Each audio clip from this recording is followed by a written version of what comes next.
10 justes, un ami et un clou. Aujourd'hui, 3 scènes.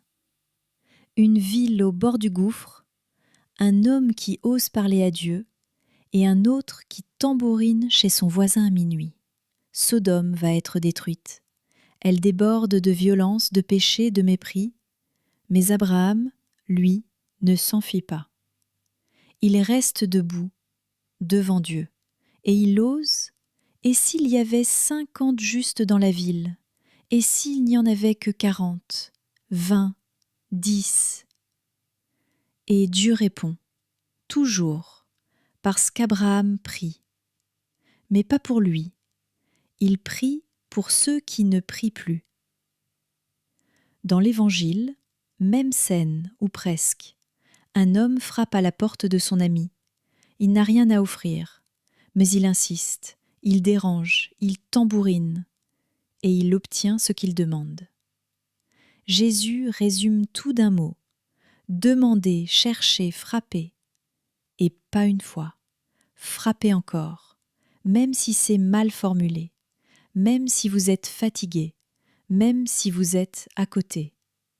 Parce que la vraie prière, ce n'est pas réciter, c'est frapper à la place de quelqu'un qui n'ose plus.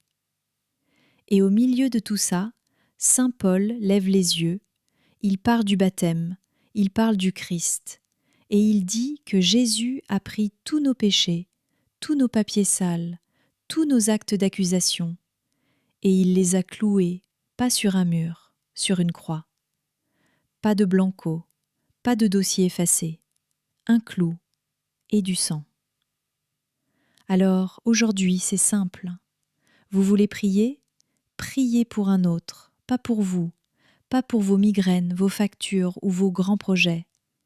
Pensez à quelqu'un qui a perdu la foi, quelqu'un qui s'est arrêté en chemin, quelqu'un qui ne croit plus que Dieu peut l'aimer. Et là, debout, devant Dieu, osez. Dites, Seigneur, et s'il restait 10 justes, et s'il restait une seule prière, faites qu'elle soit la mienne. Une chose à faire, frapper à la place d'un autre, et laisser Dieu ouvrir, pas avec une baguette magique, mais avec l'Esprit Saint, et c'est bien mieux. Une parole de la petite Orante, pour les tambourineurs du soir, et les poussières qui osent parler au ciel.